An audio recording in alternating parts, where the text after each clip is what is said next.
Hello,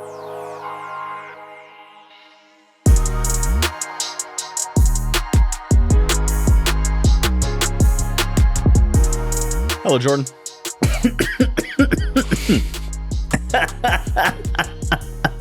You good, bro?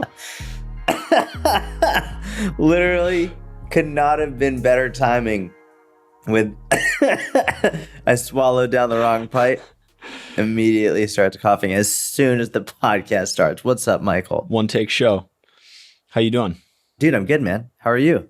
I'm great. I just hope David can edit out that chewing noise. I'm sure he can. He can edit out the bubbles from your LaCroix, edit out my chewing noise. It'll be fine. No. That was in your microphone is like super, super good. Maybe it's too good though. How's Israel? Oh man, it's great. Nice. It's great. It's just the food is great. The people are great. It's a great time here. It was crazy because literally the day that we were flying here, the news started showing all of these missiles coming in from Lebanon, going into the north of Israel. And it's getting blasted all over social media, all over the news. And I lived here, so I know what's going on. I know it's really not that big of a deal relative to what the media is saying. But my wife's family starts freaking out, and they're texting me and they're calling me. Are you sure you want to go? And I totally get it because, the news is telling you that missiles are flying into the country from the north. And they were, to be fair, missiles were flying at the country from the north. It's not like they weren't, like they were launching missiles towards Israel.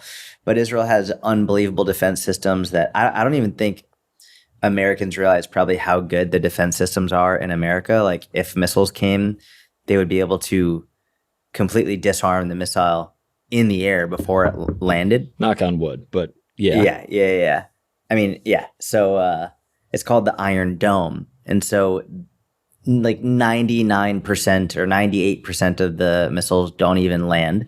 And the ones that do land, they usually decide to let them land because they can tell from the trajectory where it's going to land and see if it's a populated or not populated area, which is just insane that they can tell that while the missile is flying at them, they know where it's going to land. Oh, okay, we'll let that one land because literally no one's in the area. So then I had to call some of my friends who are in the Israeli Defense Forces and talk to them and be like, hey, what's going on? And it was funny because I was trying to call my family and I was trying to be like, hey, like, is everything okay? But they weren't picking up. And then I started getting a little nervous. And then finally, like 2 hours later, they called me. They're like, what's going on? And I was like, you tell me, like, are you okay? They're like, Jordan, we were taking a nap. Like what are you worried about? So it's been great. Everything's been really good. It's been an awesome trip. Just another day for them, basically. Yeah, they literally didn't even know it was happening. Yeah. It's like they had no clue what was going on. So yeah. And it's also, I think missiles sound scary. Like they do. I just know missiles and rockets, they sound really scary. And they are. Like there are innocent people who die from them. It's not to diminish them. But there are way more innocent people killed in the United States on a day-to-day basis from like knives and guns and stuff than there are in general here. So it's just the media doing the media, trying to scare people. And overall, it's been a great trip. I have not seen a single missile while I've been here. I'm happy to hear it. And I'm sure everyone listening is too. What's up with you, man? How's Minnesota? It's good. Things are good. Just hit a little leg day. Everything's good, brother. Can you see if I've gained weight in my face? You look like you've lost weight. No way. Uh-huh. You look leaner. Could be the tan. Could be the tan and shaving. Yeah, but you look leaner. I'm gonna guess that I gained somewhere between 5 to 10 pounds. I'm excited to see because, dude, I've been eating an unbelievable amount. I haven't worked out. I've walked a lot. I've been walking like 20,000 steps a day, but I haven't worked out this entire time except for really like twice, and they were sort of workouts. So we'll see. I'm actually very interested to see what the scale says. Yeah. You don't have one at the Airbnb? No. It'll set you up nice for a mini cut when you return. That's exactly right. Yeah. Yeah. Did you plan this? No, not really. It's sort of just go with the flow. we are launching my wife made a big ass salad recipe guide that we're going to launch for the Inner Circle when I get back and for my birthday in early May. Every year we do a sale for the Inner Circle in early May. And so in addition to the sale, as opposed to it's not just 30% off, but now we're also launching the salad guide, recipe guide.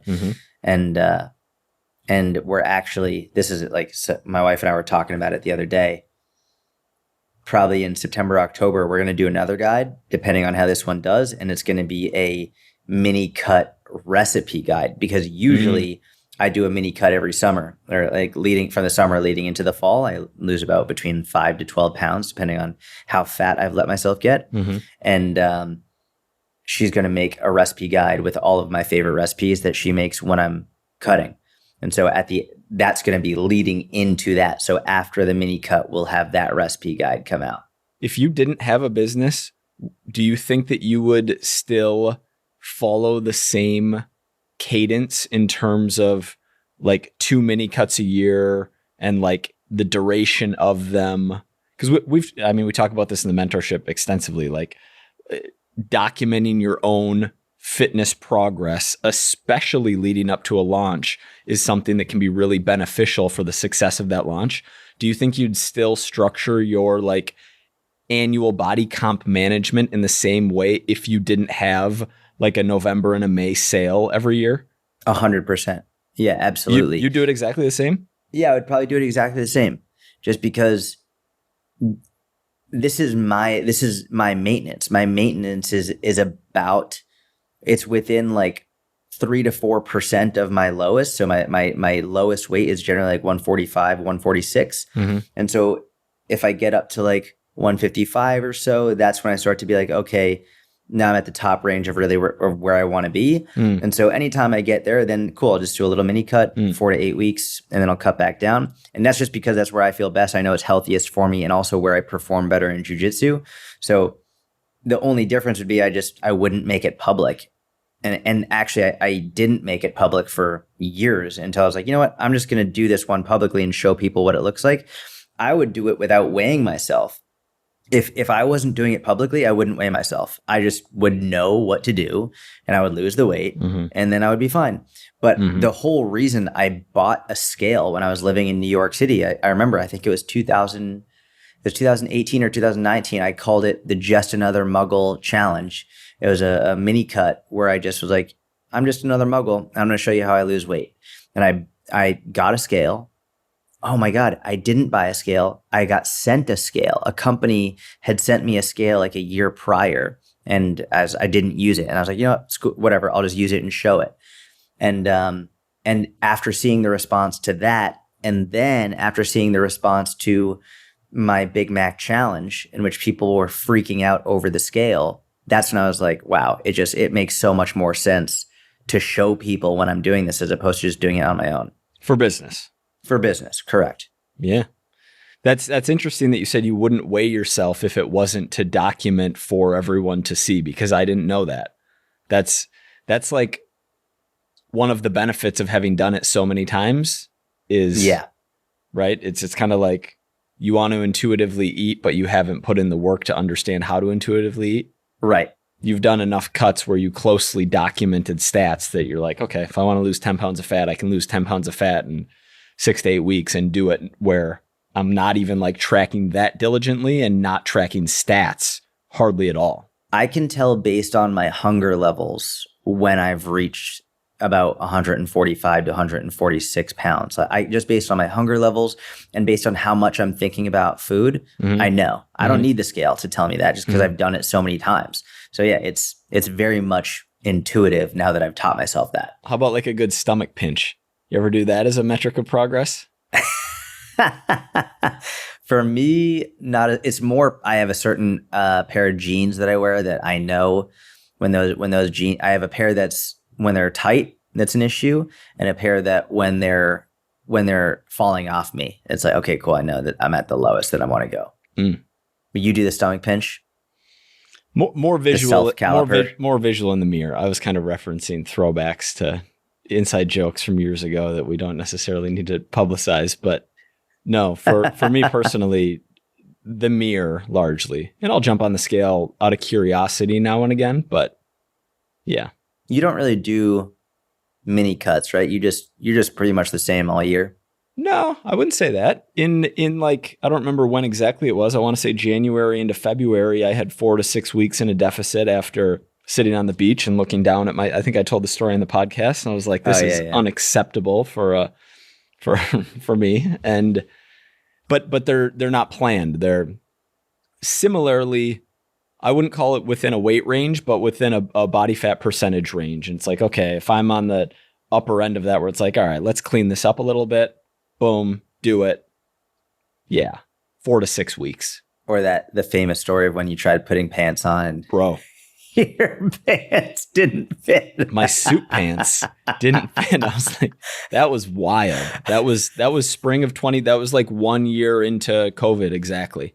I remember distinctly. Yeah. Yeah. You were aghast. You were like, this has never happened to me before. We have a bunch of email questions that I figured we can dive into for this one. I thought you were going to want to talk about nicotine. We could talk about nicotine. That was not nicotine specifically, but yeah, we'll talk about nicotine. We'll also talk about what I did yesterday, which was for the first time. And you and I had a great conversation on the phone on Sunday, and that was an all-time. It was It was a top 5. It was a top 5 aha moment. And sometimes in life, you just need to break pattern, right? Like you can get in like the same, call it a routine, but almost just like things become repetitive. Time starts passing faster. And you need to break pattern. And I'll never forget this Elliot Hulse video back in the day where he did Yo Elliot. He'd like answer teenage kids questions. And I don't remember what the question was, but his answer was, you need to take your video game console, you need to bring it out into your street in front of your house, and you need to smash that thing to pieces in the street. Because the kid was like addicted to video games, wanted to get into working out. He's like, you need to have that moment, break pattern, and then go straight to the gym. I don't remember the rest of it, but yeah, basically yesterday, for the first time in I don't even know how long, for no other reason than I wanted more edge and more hunger. And I know we were talking about like a classic conversation topic of how do you make yourself work out hard when you're content in life, when you don't really want anything, when you're not angry, when you don't have demons, when you don't have trauma, when you've gotten yourself in a good place, but you're like, oh, this is almost weird because I want to work hard, but I don't have anything that like is pissing me off, making me, I'm in a good place. Like all the clients are taken care of. Everything's like good. Things are good in life. How do I make myself work hard? And for some reason, 1 meal a day came up. I was just throwing stuff out there in the conversation. I'm like, I'm 1 meal a day tomorrow. Here's what I ended up doing yesterday. For the first time in I don't know how long, I drank 3 cups I usually have half a cup of coffee on rest days. I have like 75 milligrams of caffeine on rest days, 4 days a week. I had probably 450 milligrams of caffeine. Woke up at 6 a.m., had a half a coffee like I normally do, drank the other half, and then around 10, went to Starbucks, got another coffee, was like, I'm not eating until dinner today. Ended up eating at 3 something, but like the longest I've fasted in a day in a long time, and was just buzzing, like just wired, getting things done, like getting things done around the house, getting things done on the computer, like really. The combination of fasting plus high caffeine gave me that edge that I was looking for. I'm not sure if it's a long-term strategy. It really reminded me of the 2014 to 2016 era of like just on edge the whole day, which is kind of a bad thing if you don't have anything to be doing. But if you feel like you have pressure to accomplish things, it's a good feeling because you're like, boom, getting this done, text this person, do this call, do this, like take care of this. And so it was a great day. I'm contemplating bringing back super high caffeine and probably not 1 meal a day, but like fast for the first 8 hours on non-training days. Would this be something where you do it every work day, or would it be maybe 3 days a week? You fast high caffeine, 2 days a week, recover. Like what are you thinking? It's a good question. I'm taking it 1 day at a time. It definitely couldn't be every day because, and maybe not weekends. Like weekends are more family time, low key, less work getting done. Don't need to be wired out of my mind on those days. But yeah, I'm not exactly sure the frequency. You know, I remember when I would do this and when I would just push myself to that level, working 12 to 14 hours a day, drinking coffee and pre-workout all day, every day. I'd get sick like every other month. So my body would naturally have like 1 or 2 days where I didn't have any caffeine, was like in bed, like down, and I haven't been sick in a year. So there's definitely pros and cons to this, but in the spirit of breaking pattern and how good it felt yesterday, I think there's something interesting there. So you didn't do it today? No, it was a training day, like normal. Woke up, had some coffee, ate breakfast, just went and trained legs. I don't like training fasted anymore. Like training performance is higher when I have some food pre-workout. Like mental state during workout is better when I have food pre-workout. But on non-training days, yeah. What time are you normally waking up? Between 6 and 7 recently. Is this an alarm or your body just wakes you up? Just waking up. 7 between 6 and 8, I'd say. And you go to bed at like 10:30? Yeah, between 9 and 11. Got it. Nice. But you brought up nicotine. I was thinking, so after, have you read any Attia? I'm on chapter 2 still. Okay. I don't think it was in the book. I think it was in a random YouTube clip or something along those lines. But he was talking about like having 7 milligram lozenges and talking about like the benefits, the mental benefits, the differentiating between smoking and other forms of nicotine, like a nicotine gum or a patch or a Zyn or like all, you know, pouches, all these things. And I'll let you talk about that more, but basically, why me? I think you know more around it. I don't think so. You don't think so? We'll see, maybe. Okay. Well, I'm no nicotine expert. Here, neither am I. Here's what I know. So my plan was, I was like, I'm going to go buy some like nicotine gum tomorrow, but I ended up just liking the caffeine. Not to mention I have a slightly addictive personality. And so I'm like, even though it's supposedly not dangerous, like vapes are bad because of the other things in vapes, not the nicotine. Cigarettes are bad because of the other however many carcinogens in cigarettes, not the nicotine. But the nicotine is the addictive component. And and so even if it's not inherently bad, I don't know that I want to like pick up a vice, although I'm open to it. I'm definitely open to it. But I was like, if I can accomplish the same kind of thing of like, you know, productivity pattern breaking, like feeling different through an extra cup of coffee rather than through like picking up this new, potentially not great habit, I'm going to start with this. I'm going to dip a toe in the pool before I jump all the way in. Is caffeine addictive too? It's a great question. I feel like it might be, but to a lesser degree. And maybe the withdrawals are not as severe as with nicotine. Yeah, I don't know. Again, we're both talking out of our ass a little bit here. Two dudes spitballing. I know that nicotine is more dopaminergic, so elicits a greater dopamine response than caffeine does. I also know that I think there's some research around like neuroprotective and like anti-Alzheimer's help. That's what I've been looking nicotine. At. Okay, well, that's where I was like, you can take the lead. Real benefits of it, which is crazy. It gets such a bad reputation because of the association with cigarettes, but nicotine itself it's not a carcinogen. There's, as far as I've seen, and again, I'm no expert, there's not the main drawback is that it's addictive at a very, very highly addictive, but very dopaminergic, incredible for focus and for performance enhancement. In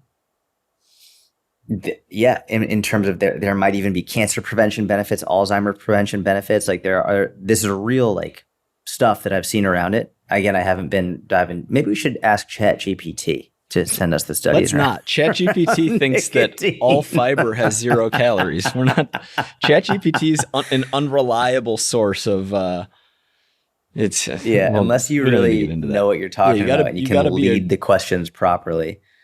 Yeah. Another example. So I don't know if it's the US, it might be the CDC or the WHO, the World Health Organization. I don't remember which organization it is, but they have like classes of carcinogens, right? And like processed meat is obviously on that list, right? Like deli meat, even just red meat, like not unprocessed, but red meat is on that list. I think it's the lowest category of carcinogen. But I think there are about 70 ingredients in cigarettes that are on that list, but nicotine isn't on that list at all. So like this association, like nicotine bad smoking, it isn't a fully accurate one. That being said, I'm definitely not advocating this, and I'm very seriously, and I'm very cautious for myself because I just don't know if it's a good idea to pick up another vice of something that is potentially very addictive. Yeah. And I read some anecdotal stuff on Reddit. Yeah, Reddit, Quora, YouTube comments, like real like but people telling their stories of hey, this is a loosey goosey pod. Jordan's got some wine over there. This is gonna be a good 3 because we're filming triple header today. This is a first of a triple header. It's like Mediterranean, like got some olives and wine over here, man. This is the life. Basically, the anecdotal stories of, I started taking it more and more. I started wanting to take more and more, and then the part that scares me is the things in life that used to give me pleasure, like good conversation, good music, like going for a walk, all these things that are like simple pleasures in life. They were like, don't excite me at all anymore. Like I'm always only thinking about getting the pleasure of the nicotine, which makes sense because I don't remember I think it's like a 200% increase in dopamine from nicotine. It's like Adderall. And so it's just like not as severe, as like, I mean, 200% on nicotine, 500% on cocaine, 1,000% on meth. That's crazy. That's insane. That's crazy. Yeah. But what do you want to talk about your experiences with nicotine? I've chewed Nicorette, like the 1 mg, or like broken a 2 milligram in half a handful of times over the last 5 to 8 years. And felt like good focus from it. The last 1 or 2 times I did it, which were maybe a year or 2 ago, I wouldn't call it binge eating on the back end, but on the come down from it, I was looking to replenish dopamine stores via Oreos, like dessert, essentially, which was a real like. I knew that I wasn't physiologically hungry, but I wanted the sweets, like to satisfy something. I was like, this isn't good. I probably shouldn't be dabbling in this stuff. I'm going to test out a month of lots of coffee first before I start anything too crazy. It'll just be interesting to see how quickly you adapt to the caffeine, and at what point does it no longer give you that boost anymore, dude. Hopefully never. Hopefully I never. Yeah, I've only used nicotine a handful of times. I've used those Zen packets that you told me about. And that I told you about. What? You told me about them. Okay. And it was funny. And those are higher dose because the gum is like, a cigarette is like 1 milligram and people smoke a bunch of cigarettes a day. The gum is like 1, 2, or 4 milligrams. The pouch things, the Zins, are 3 or 6. Yeah. Yeah. And I didn't know that. So I went into the store. The guy was like, which one do you want? And I was like, I don't know. Just give me one. Give me your strongest Zin.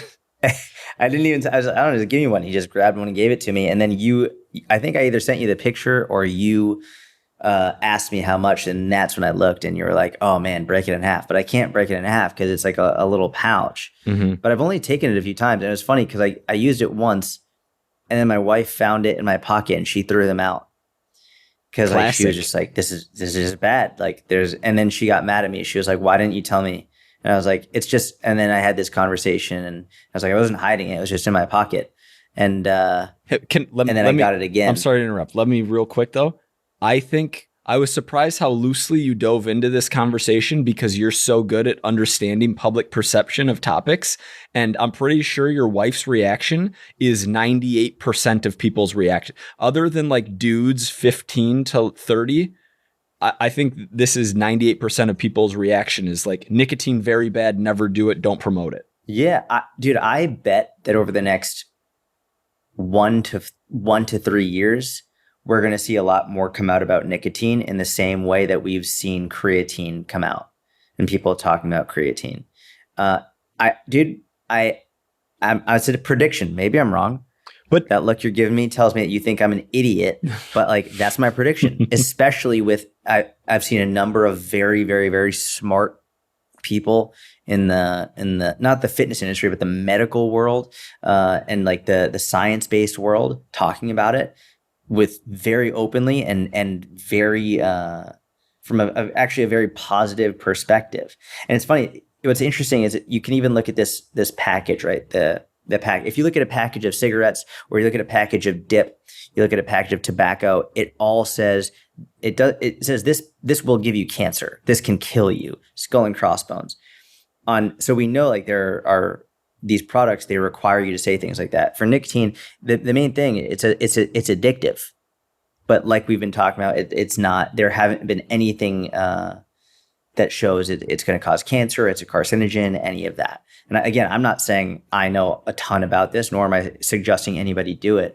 But if I were to predict in the same, dude, if someone said 5 years ago, yeah, ice baths are going to be a huge thing where people are going to talk about spending $20,000 on this container that you fill with ice, and then people are going to sit in it for a certain amount of time, and everyone's going to be talking about you should sit in an ice bath, I would be like, no, that sounds really stupid. I think that's what's going to happen with nicotine, where it's going to be like people are going to start talking more and more and more about nicotine and its benefits. I understand. I didn't understand the comparison.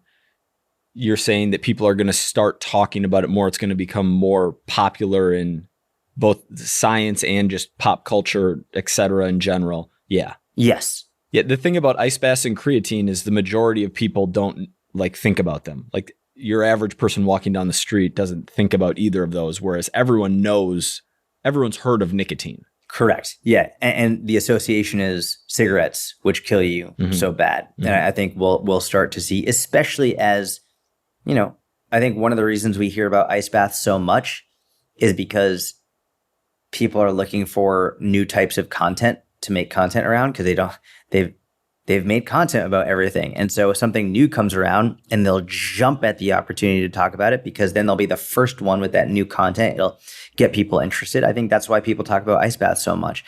And yes, I'm sure people feel better and but I think that's one of the main reasons we're hearing about it so much, is because it's relatively new and it's very it's super uncomfortable, and there's a uniqueness to it that make people want to hear about it more. And I think that's what we'll start hearing with nicotine. We'll see. Time will tell. So what's your nicotine strategy? You gonna throw one of those in for this triple header? I might later. I could count on two hands how many times I've actually used the nicotine, on like probably 6 to 7 times in my life. It's been awesome when I've used it. For me, what? You did that inhale that lets me know you're about to say something. Cigars would be nicotine. Yeah, but I'm talking about specifically just pure nicotine. I see. Yep. Yeah. If we're talking about cigars, then maybe 24 times. But yeah, so I did it during a couple workouts. Actually, I did it during a couple early morning workouts when I had to wake up really early, and I was like, ugh, I don't want to go. Just popped one in, and these are 6 milligrams. And it's funny, the directions say to keep it under your lip for an hour. I do it for 10 minutes. That's probably like, really smart. It's enough. I'm like, after 10 minutes, I'm like, nope, I don't need more. I'm good. And it's just, it's immediate mood enhancer, immediate cognitive, like cognitively more aware, performance enhancer. It's funny. It's one of those things where I look at a lot of pre-workouts that people take, and I'm like, I feel like if you're okay with taking pre-workout, but you're looking down on someone using nicotine, I think it might be a little bit of a hypocritical thing to do. Sort of like the I have an people even who. better one. Alcohol. Oh yeah, alcohol. That's the obvious one. Yeah, that's for sure. Yeah, like completely normal, completely acceptable. It's the only drug where you're weird if you don't use it. Yet, Yeah. Yep. all of the supposed health benefits that, the minor health benefits that were claimed existed have been debunked. Like, sure, drink if you enjoy drinking 100%, but it's not like it's good for you. But that's completely socially acceptable, whereas something like nicotine isn't at all. It's really interesting. I know you're not on social media much. There was a new study that came out that showed there are no health benefits with alcohol. Correct. And it's been all over social media. Everyone's been talking about it. And I was looking into it, and it's the reason I find it funny is because a lot of people are talking about this one study as though it's like, this is a brand new finding. But if you actually dive into the research, there's an unbelievable amount of research that has shown this for years and years and years, long before the most recent one in 2022 or 2023. It's like there are countless studies that have shown, nope, that's wrong, that's wrong, that's wrong, that's wrong. It's funny to me that now people are posting about this one study. It's like, all right, but we've known this for a very long time. So it's there's alcohol, I think is the worst of the worst of the worst as I'm drinking wine. No, but I don't know. That wasn't even my point that it's the worst of the worst of the worst. It's just that it ain't good for you, but it's very socially acceptable. Whereas something that's not that bad for you is extraordinarily shunned. That was kind of... Yeah. Yeah. But that is interesting. One study comes out and people go crazy over that when there's already a body of evidence in that direction. Not to mention, I'm so sick of needing studies for everything. It's like, guess what? Have 4 drinks and look at your freaking Whoop and how'd you sleep? Oh, okay. Now don't drink. Oh, you feel amazing in the morning? Oh, your wristband says that you actually got an adequate amount of REM and an adequate amount of deep sleep and you didn't have like 47 minutes awake in the middle of the night? Oh, your heart rate was 10 beats per minute lower? Like, oh, weird. Oh, your sleep score was infinitely better when you didn't drink, but great. Let's do it. Let's make sure we get a randomized control trial around it then and wait 3 years until we have the funding and everything to don't tell wake us. Up with a throbbing headache. Like you, exactly. You're not binge eating after like in the middle of the night. Like, oh, it's so weird. Yeah. And by the way, do it, but just know that it's not like whatever. It's just period. It's not good for you. And again, here, I'm going to say it it's not good for you. Right? It's like, I'm drinking it right now. It's something that you can enjoy in moderation, but there's also, don't play the mental gymnastics of, okay, well, I'm drinking it, so now I have to pretend like it is good for you. Like, it's okay to do things that aren't good for you. Mm-hmm.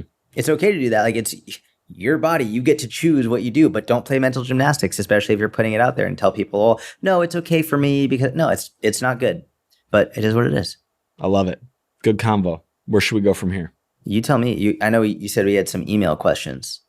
Oh, this one was somewhat interesting. We can do this kind of quickly. How did you guys meet? Meaning, like, how did you and I meet each other? I understood. You want to tell the story? Dude, I feel like they're different from different perspectives. I feel like I don't know the real story. Here's how I think it happened. I think I stumbled across evidence-based fitness circle jerk via Twitter, via JC Dean. Oh, via Twitter? Via Twitter, oh, okay. Via JC Dean in 2012. Mm-hmm. And from there, because he was promoting Photocracy or like tweeting about it, I signed up for Photocracy. And I don't know if it was through like following Cressy and Cressy's Twitter that I found you, or if it was through Photocracy that I found you, or if it was through JC or like Twitter in general, or who knows, all of Tony Gentilcore and Nia Shanks and all the like, OG bloggers. Somehow in that like circle jerk, I found either your Twitter or your Photocracy, and then there's the story of, I don't remember if it was SEO'd or if it was me coming across the article you wrote and me commenting on that article. But I think that was like the original place. Yeah. So it's I think the common denominator here is JC Dean. So I found JC with my buddy David when we were in high school. I think it was like 2008 or 2009, I believe. We found JC. And the reason I remember we were in high school. Hang on. JC Dean was making content in 2008? Here's why I know for a fact it's in high school. Because my buddy David and David was at my house. He was at my mom's house in Sudbury, Massachusetts. And we had my mom's computer open on Facebook. And the Facebook chat had just come out. And you could see that they were, when someone was live or not, like you could message someone, the green dot. And I saw JC was, and I remember I had friended JC and he had accepted and I couldn't believe it and da-da-da-da. And then I was with David and I was like, oh, JC is live. I wonder if we should message him. And he was like, yeah, do it. And so I messaged him and he replied back and I freaked out. And that was the first time I ever spoke with JC. There's a chance it was 2010 and not 2008 or 9, but it was one of those, 8, 9, or 10. And he ended up becoming a huge mentor of mine, got me a website. And then the way that I thought we like found each other was I had written a guest article for Eric Cressy about sodium. And I know you were following Eric Cressy because everyone was following Eric Cressy. And I imagined in my mind that you must have found me through that guest article and then went to my website and then saw that article about posture. I made that entire scenario up in my head, but that's how I've imagined that you found that we like ended up meeting. And then, but I remember, so we communicated a couple times. You invited me to come do like Photocracy group coaching and I declined at some point. Terrible decision. And then I forget what happened, but it was 2014 or 2015. I think it was 2014 where somehow we reconnected and you were in town in Boston with Gary. You were at Gillette Stadium and you and I had been talking and you took an Uber from Gillette all the way into the city to come meet me, which is not a quick Uber. And you must have just been grinding the whole Uber ride, just doing emails, programs and emails and all of that. And then we met up. And I remember seeing the videos that you were doing at the time with David Brissetti and me just being mind blown at the quality of them. And then I tried to start editing my own videos and they were so bad. But yeah, that's the first time that we met in person, which was, was that 2014 or 2015? I think 2015. Okay. Yeah. Cool. Yeah, I remember trying to get you to sign up for Photocracy group coaching. I remember you posting on Photocracy every day, linking out to your website, like every day. Which every day, yeah. Kudos. Every day, yeah. I would post 3 articles a day, every day, on my Facebook, on my Photocracy, on my Twitter, on my. There's a website called Klout, Klout, that I used to post on. I was on every website. Oh, there was a Google Plus, I think there was. It was also a social media network I was using at the time. I think that's what it was called. But I would post 3 articles, and usually 2 of them were other people's, and then 1 of them was mine. And I just wanted to be the person that was sharing amazing information on the internet about fitness. And I got the idea because I remembered Martin Birkin used to post stuff on his Facebook page to like Science Direct and to other websites with great information about science and about fitness. And I was like, every time he posted it, I would go read the article. And I was like, well, if he's doing it, then why don't I? And I would go to his page. I would go to his Facebook page every day because he was posting really good articles from other people. And I was like, well, what if I did that? And so then I would post 3 a day every single day. And I got to a point where a lot of people every day were coming to my Facebook page to go read whatever articles I was posting about. And the vast majority of them weren't mine, but also a significant percentage of them were mine. Should we do one more? Yeah, let's do it. This one leads with, please don't read my name, thanks. So this one's from Barry. It's a code name, Barry. Barry says, thanks for everything. I started listening to the pod about a year ago and have caught up on every episode and learned more than I could learn at any IG business coach mastermind, and all for free. I enjoy the humor. Here's my question. Thank you so much, Barry. Here's my question. When is the time for me to go off on my own? Some backstory. A little under a year ago, after failing to get and retain clients for my own online biz for a few months, I answered a posting for an online coach position for someone else's online training business. The coach I work for has taught me so much about how an effective online business runs and is honestly a joy to work with, but I feel I now have the skills to go off on my own.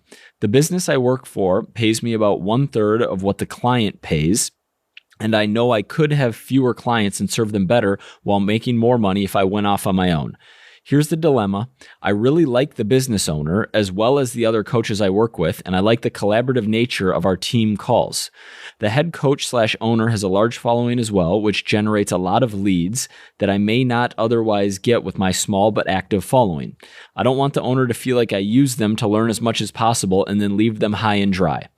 I know eventually I will need to go off on my own if I really want to make a living doing this, but when is the right time and how do I gracefully exit while not betraying someone I respect and care about? Thanks and apologies for the lengthy email. It's a great question. Thank you for the kind words. Do you want to start or do you want me to start? You take the lead here.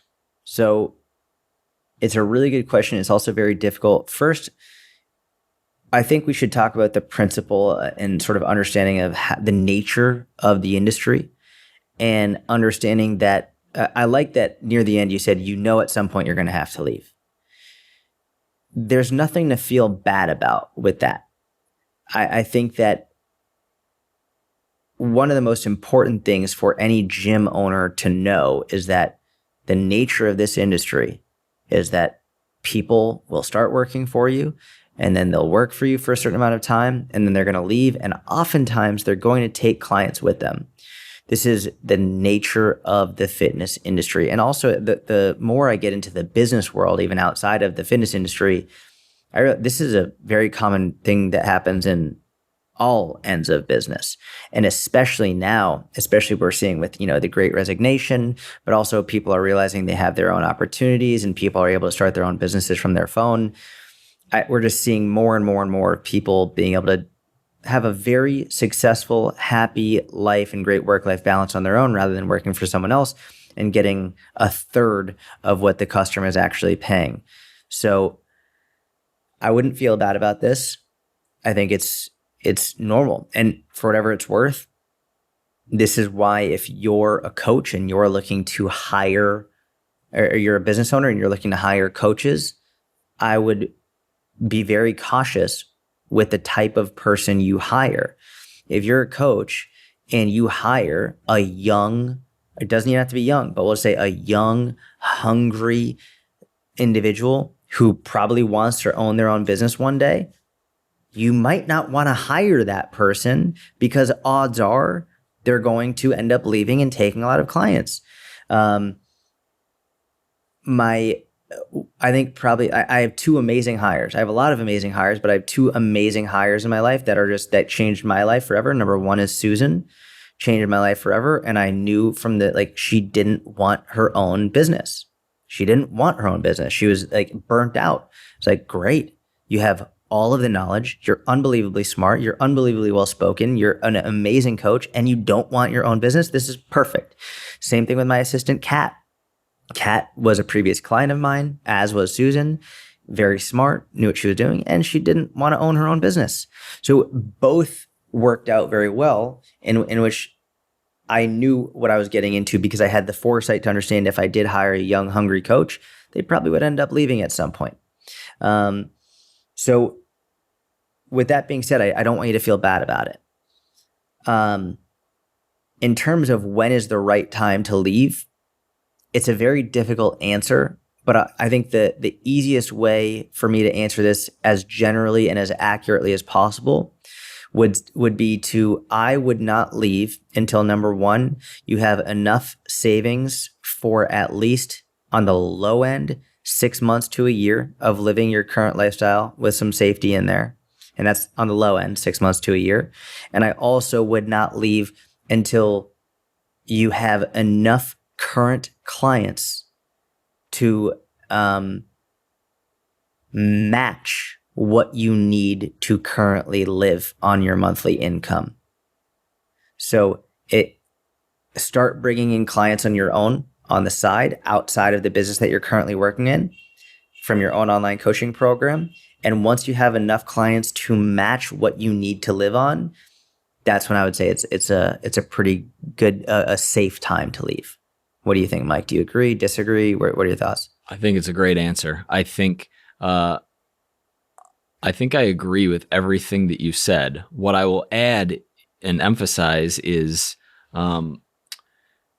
start building your own business on the side now. That's one, meaning taking on clients, not through your employer, but you said you have a small but active social media following on your own, taking on clients, getting 100% of the revenue for yourself. Build that up while you're working with your current employer. There's no rush to get out of there because you really like your coworkers, you really like your work environment, you like what you're doing. So it's not like you need to leave right now or you want to leave right now. So this happened to me. I worked at a gym in New York City before I transferred fully online, or 90% online, I guess. And what I did in that situation was I communicated with my boss, with the owner of the gym, who I'm still friends with today. I made a point not to take any clients, either in person or online, because it felt wrong in my gut at the time. I'm not sure if I could have legally. I don't really know, but I just know that he gave me this opportunity to work here. I wouldn't feel right about leaving. I had built up my own. I wouldn't feel right about leaving and taking clients. I'd built up my own online one-on-one to the point where it would support my lifestyle before I left. And so, there were a lot of clients who I really enjoyed working with at that gym who I communicated with after, but didn't take on as clients. A number of years down the road, some of those people reached back out and then it felt okay. But at the time, I wasn't going to steal from his bottom line on the way out the door. And then communication with your employer. And this is where it I don't know if it's probably not a great idea to say right now, hey, my 6 to 12 month plan is to be out of here and I'm trying to build my own on the side. Like that transparency could be amazing, but it's probably not optimal. So right now, I think your focus should be working hard to build your own, roster on the side right now. And when you have enough savings and enough revenue from your own business, giving adequate heads up and adequate notice. That standard in corporate America is 2 weeks, but I don't know what that is. Maybe you give a little more of a notice so that you can finish working with a certain number of clients you have, or give adequate heads up on your replacement. But something I've been talking about recently is just not burning bridges in life. And I would maintain good relationships with those employees and that boss. And that's what I'd suggest. Love that. And I think you're spot on with grow your own on the side, have enough savings, cut down on lifestyle and monthly spend and churn, and do as much as you can to be useful and helpful on your way out the door. Help train up the next person. Love that. All right. Is that it? Should we call this podcast here? Yeah, that's perfect. Thank you very much for watching, for listening. We have a deal here. We have a handshake agreement. We have like Gary taught us, handshake deal. If you're watching, we don't run ads. We don't blast you with AG4 or whatever. Like, sign up for this hormone optimizer. We're not selling you anything. But if you're listening to this free content, please, in exchange for the content, subscribe to our YouTube channel at Personal Trainer Podcast. We're trying to make organic gains there. Organic, natty podcast gains. Thank you. We appreciate you. Have a great day. We'll see you next week. Bye. See ya. Thank you.